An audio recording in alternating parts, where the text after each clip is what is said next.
Hello everyone. तो आज dissolution of partnership firm में जर्नल का पार्ट 2 के बारे में बात करने जा रहे हैं। पिछली क्लास में हमने ये सीखा था कि जब जर्नल का पार्ट 1 पढ़ रहे थे तो उसमें हम ये सीखे थे कि कैसे एसेट्स को हम ट्रांसफर करते हैं और एसेट्स को सोल्ड करते हैं, कैसे लायबिलिटी को ट्रांसफर करते हैं और उसे सोल्ड करते हैं, और रियलाइजेशन से जो प्रॉफिट या लॉस निकलता है तो उसे हम कैसे बांटते हैं। अगर आपने ये क्लास देखनी है तो उससे पहले आप वो क्लास जरूर देख लें, ठीक है। आज जो है कुछ इस ऐसे आइटम्स हैं जो कि डिसोल्यूशन में रियलाइजेशन अकाउंट में नहीं जाते हैं, बट हम फिर भी इसकी जन एंट्री करते हैं। तो जो इसकी जन एंट्रीज करते हैं तो हम उनके बारे में बात करें तो जो सबसे पहला हमारा जन एंट्री है वो है डिसोल्यूशन में डेफर्ड रेवेन्यू एक्सपेंडिचर है। ये आप देख सकते हैं यहाँ पे deferred revenue expenditure. Deferred revenue expenditure क्या होता है? इसे आप समझिए एडवर्टीजमेंट। क्या समझिए एडवर्टीजमेंट? डेफर्ड रेवेन्यू एक्सपेंडिचर आप इसे कोई ऐसा एक्सपेंडिचर जिसे आपने 1 साल किया लेकिन इसका बेनिफिट कई साल तक आ रहा है और इसे आप 2 से 3 साल तक आता है, इसका इसे राइट ऑफ किया जाता है। इसका कोई वैल्यू फिर मतलब कि मनी वर्थ नहीं होता। ये एक तरह से फिक्सटिशियस ये एसेट होता है, इसे फिक्सटिशियस एसेट भी बोला जाता है। डेफर्ड रेवेन्यू एक्सपेंडिचर्स को हम क्या करते हैं कि जब भी कोई भी, चाहे आप एडमिशन हो, चाहे रिटायरमेंट हो, चाहे डेथ हो, चाहे आप डिसोल्यूशन ही पढ़ क्यों ना रहे, ये एक तरह का लॉस है। तो हम इन्हें क्या करते हैं, इन्हें पार्टनर्स के बीच में बांटते हैं। डेफर्ड रेवेन्यू एक्सपेंडिचर को आप एडवर्टीजमेंट सस्पेंस के नाम से भी देख सकते हैं। अगर आपको एडवर्टीजमेंट सस्पेंस भी दिखाई दे तो उसके नाम से भी देख सकते हैं। तो जब भी आपको डिसोल्यूशन में deferred revenue expenditure balance sheet में दिखाई दे तो उस केस में आप क्या एंट्री करेंगे? देखिए, इसकी एंट्री क्या करेंगे, ये लॉस है और पार्टनर को मिलेगा, और पार्टनर को मिलेगा तो पार्टनर की कैपिटल घटेगी। तो इस केस में क्या इसकी एंट्री हो जाती है? Partners capital account D R to deferred revenue expenditure. Deferred revenue expenditure, देखिए, पार्टनर्स का कैपिटल घटता जब भी है, जब भी आपको पार्टनर्स का कैपिटल घटाना हो ना तो उसे आप डेबिट करिएगा, और जब भी बढ़ाना हो तो आप उसे क्या करिएगा? क्रेडिट करिएगा। ये होता है, क्योंकि ये लॉस है। जब भी पार्टनर को कोई भी लॉस मिलता है ना, उस कंडीशन में पार्टनर्स के कैपिटल को घटाया जाता है, ठीक है। और जब भी पार्टनर्स को प्रॉफिट मिलता है तो उसके कैपिटल को बढ़ाया जाता है। तो हम पार्टनर्स के कैपिटल अकाउंट के बिहाफ पे ही कोई भी जन एंट्री करना चाहें तो करेंगे, तो बहुत ही आसान तरीके से आप एंट्री कर सकते हैं। नाउ नेक्स्ट एंट्री है। नेक्स्ट एंट्री क्या है आप देख सकते हैं यहाँ पे, क्या है? Profit and loss. Profit and loss debit balance. Profit and loss debit balance है। जब आपको profit and loss debit balance दिखाई दे रहा है, ये एक तरह का लॉस है। डेबिट बैलेंस लॉस होता है और क्रेडिट बैलेंस प्रॉफिट होता है। अगर profit and loss debit balance लिखा है, ये आपको कहां भी दिखाई देगा? ये एसेट साइड दिखाई देता है। एसेट साइड दिखाई देता है।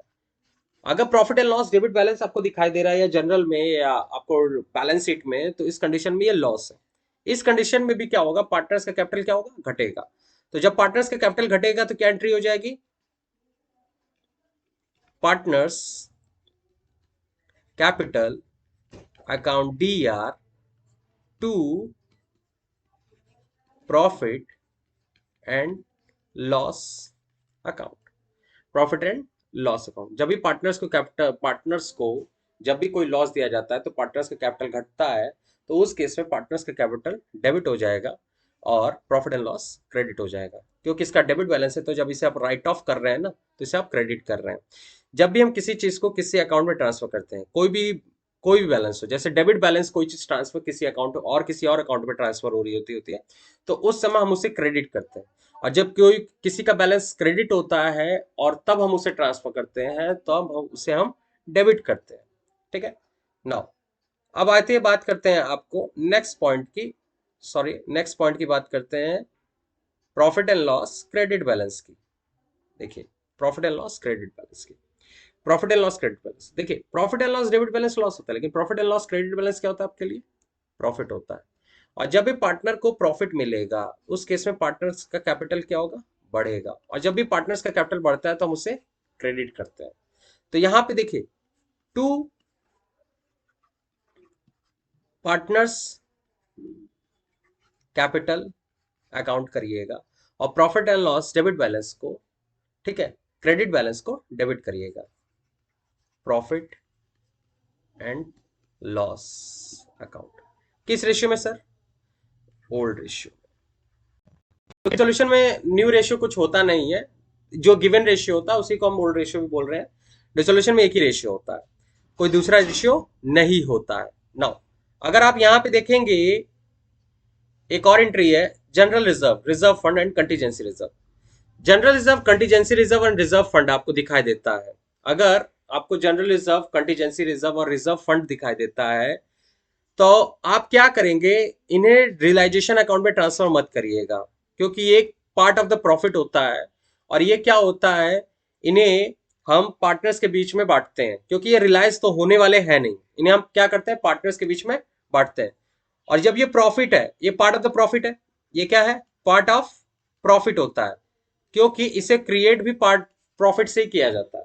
और जब भी पार्टनर को ये चीज मिलेगी तो उस कंडीशन में क्या होगा, पार्टनर्स का कैपिटल बढ़ेगा। पार्टनर्स का कैपिटल क्या होगा, बढ़ेगा। जब भी पार्टनर्स का कैपिटल बढ़ेगा तो हम क्या करेंगे, पार्टनर्स का कैपिटल क्रेडिट करेंगे, पार्टनर्स कैपिटल, ठीक है, क्रेडिट करेंगे। तो यहां लिखेंगे टू पार्टनर्स कैपिटल, और इन सब को क्या करेंगे, डेबिट करेंगे। जैसे जनरल रिजर्व अकाउंट डीआर, या रिजर्व फंड अकाउंट डीआर, या contingency reserve account DR, to partners capital account करेंगे। ये सिंपली मैंने आपको कुछ ऐसे एग्जांपल समझाए जो कि आपको समझ में आ जाना चाहिए। अगली क्लास में हम आपको WCR के बारे में बात करेंगे, workman compensation reserve. Workman compensation reserve, इसका स्पेशल केसेस है, तो इसलिए मैंने इसे अभी इसलिए नहीं बताया है क्योंकि ये एक स्पेशल केस है। तो इसके लिए मैं फुल इसका एग्जांपल और इसकी जनरेटरीज क्रिएट करके आपको अगली क्लास में, नेक्स्ट वीडियो में हमारे मिलेगा। आपको ये वीडियो कैसा लगा मुझे कमेंट सेक्शन में जरूर बताइएगा, और साथ ही साथ इस वीडियो के लिए सब्सक्राइबर्स लाइक्स जरूर करें, ठीक है। Thank you. और हाँ, किसी को कोई डाउट है तो वो मुझे इस नंबर पे कॉल कर सकता है, 7007199025। ये मेरा पर्सनल नंबर है, आप इस पे व्हाट्सअप कर सकते हैं कि अगर कोई डाउट है तो आप इस पे मुझसे पूछ सकते हैं। Thank you everyone.